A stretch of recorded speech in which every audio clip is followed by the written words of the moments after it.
Guys, so I wanted to talk to you just for a second about natural ponds. We were on vacation, haven't gotten a video up, so I figured I'd go ahead and do a live stream. So while I'm waiting for some people to jump in here, for those of you who are watching on the rebroadcast, this right here, what did we say this is? I don't know if you can see, there's some stuff starting to grow here. I'm pretty sure that's our lettuce. You can see the kale right here is going crazy. And then we don't have anything growing here. And we don't have anything growing here yet, but it'll come. So, tomatoes are starting to play themselves out. We still have some green tomatoes, but there's definitely lots of ripe tomatoes. And I don't know anything better than tomatoes right off the vine into your mouth. Not much better. I see somebody's here. So, I mentioned in a video past that I want to do a natural swimming pond. And let me walk down to where I want to do it. Where we had our vineyard is where I'm thinking about doing a natural swimming pond. And it's a big enough area that we could have a good sized swimming pond, I think. So it is right here. So from where I'm standing here on this tree line, I will move these trees out here, this line right here, over to that row of trees right there. And then from where I'm standing here to see the weather thing right there, about over there. Now behind the weather center is the line from our septic tanks to our septic field. So we obviously couldn't go over there. We can't do a whole lot of dirt work there, but we can come in from this side, and it's got a natural downslope here. So I'm thinking as we dig out, we can build up here so we won't have as much dirt to move out. That's long term. That's going to cost a little bit more money. Even if I do most of the work myself. What's up, Leatherwood Land? Thanks for joining us. So even if I do most of the work here on like digging and all that stuff, stone work, whatever, if I do all of the work, it's still gonna be expensive. A liner that would cover this whole area is probably going to be $1,500, maybe more. Backyard Eden. John, what's going on, man? Just talking about some natural swimming ponds. So there are a couple different types of pond liners that people use. One of them is PVC, and from everything I've read, that is not suggested. You know what? I think this is a grapevine. Pretty sure that right there is a grapevine that had gotten mowed over and is coming back, so that's great. What's up, Rick? You're not far from me at all, man. In fact, I come to Howell on a somewhat regular basis. Just talking about ponds, John.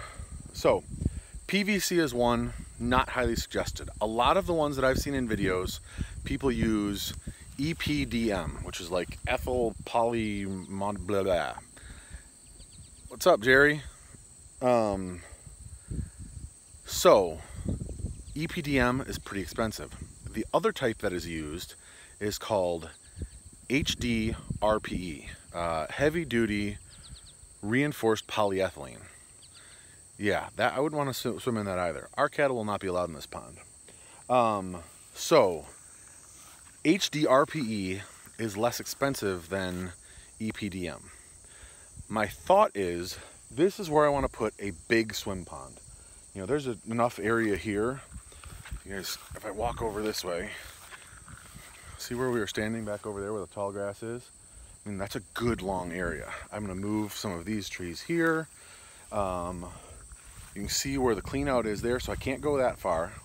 But other than that, let's see if I do this. I can come all the way to here and still go that way. So that's a good long way. It gives me lots of space for my regeneration zone. But like I said, that's going to be expensive. I don't know that I'm ready to do that, especially on my first try. So here's my next thought. Green Gables. I have seen Wiedemann Reap's pond. It's awesome. I don't have that much money to spend on having someone do it, So I want to do it myself. My land does have a lot of clay, but I'm not sure that I want to trust the clay to seal the pond, and then if there's a leak, have to try to fix it later. So I think, okay, follow with me here. Here's my thought. For those of you guys who have followed the channel for a while, you know that we put this pond here, or this pool here. I'm thinking maybe like right here or somewhere in this area, maybe I would sell some of like this row of trees and that tree there and put it over here, and doing a small plunge pool. The wind is probably not helping the audio at all, so I apologize for that. If you guys have ever watched David Pagan Butler's YouTube channel, he's an Englishman who started this 8 years ago or something, and has a company now that does consulting and stuff like that. He did a small plunge pool, and I'm not sure exactly the size of it, but I'm thinking maybe like 8 by 12 or 8 by 16. And then you'd have to have about that much square footage in regeneration zone. So if I put it here, and we had an 8 by 12 or 8 by 16 pool that was 6.5 or 7 feet deep, that would be a cool place to swim, to plunge, to go in, you know, almost like a mini pool, like this is. You know, you can't swim laps in it or anything, you know, but at 7 feet deep and 8 foot wide and 12 feet or 16 feet long, that'd be a good pool. So that's my thought, is put it over here. Now what I'd really like to do with this is turn it into a pond, like Deer Meat for Dinner. I don't know if you guys watch him, but the channel is Deer Meat for Dinner, and he has turned a pond like this. Now his was the kind that had the steel reinforced sides, or like the poles that, you know, reinforce the sides, but he turned it into a bass pond. He lives down in Florida. He got all sorts of aquatic plants, put fish in there. It's awesome. It's really cool. In one of his most recent videos, he talked about they're moving. Because he's done well enough with YouTube and with his other jobs and guiding fishing as a fishing guide and hunting guide, they bought some property. They're building a house. They're not going to be taking their pond with them, their fishing pool pond. Yeah, bass pond would be awesome, right? So maybe next summer. Last year, you guys might remember, I had a heck of a time trying to get this cleaned up and get it back up. It needs to be dried out, turned over, cleaned out, all that stuff. I'm thinking maybe next spring, I fill it up, I put some plants in there, go to the local fishing ponds, fish out some, you know, bluegill and some bass, put that in there. We'll see, because I need one more thing to do, right? But in the meantime, my thought is, if I can put a plunge pool here and do it small. So HD RPE, heavy duty reinforced polyethylene, you can get like a 25 by 35 or 35 by 35 liner for somewhere in the neighborhood of $500, which is expensive, but it's not prohibitively expensive. Whereas when I do this, I'm going to need like a 40 foot by 80 foot, which is going to be really expensive. So I want to make sure I know what I'm doing. I've figured out that the David Pagan Butler uses bubble filters and all sorts of stuff like that. It's really cool. If you haven't checked him out, when I let this publish, I will I'll put the link to his channel down in the description. But it's really cool, and that's what I'm thinking. So I'll do the small one there, check it out, make sure I like the HD RPE, that everything works, and then save up some money and build a big one over here. Because long-term plans are, this house will be gone. This is a double wide that when we put it here, we knew it was not our long-term plan to live in that house. Eventually, there's an opening behind these trees over here next to the woods. That's where we'd like to build the house. So this here would be far enough away from the house, we can fence it in, and it'd still be a usable swimming pond. It wouldn't be in the way of building the new house. Sorry guys, you'd be surprised at holding up your hand like this for 10 minutes. It gets tiring.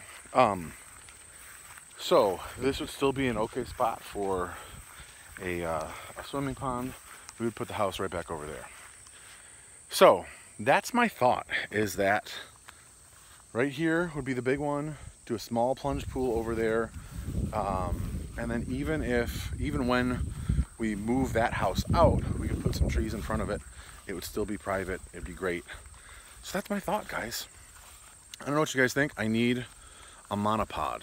I do, but I like to walk and talk. I guess I could put a monopod down. I've got tripods and stuff like that, but most of the time, I think I've told you guys, I do, at this point, pretty much 100% of my, well, I guess not 100%. I do 95% of my videoing with my iPhone.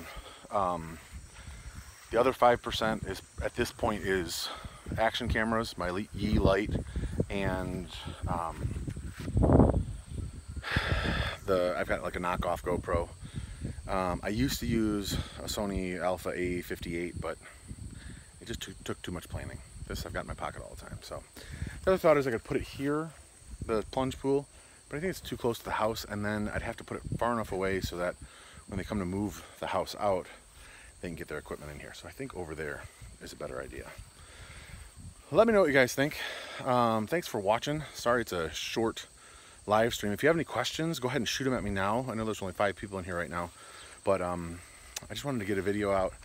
I'm excited about it. Obviously it's not going to happen this year, but I could probably start digging this fall after some of the projects around here are done. So we'll see. I've also seen people take shipping containers and bury them in the ground and use those as a pond.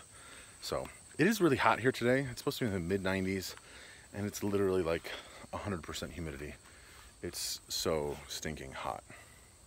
Anyway, guys, if you haven't already, please consider subscribing, clicking on that bell, commenting, liking, all those good things. I appreciate it so much. And if there's no questions, I'm going to go ahead and say TTFN. Ta-ta for now.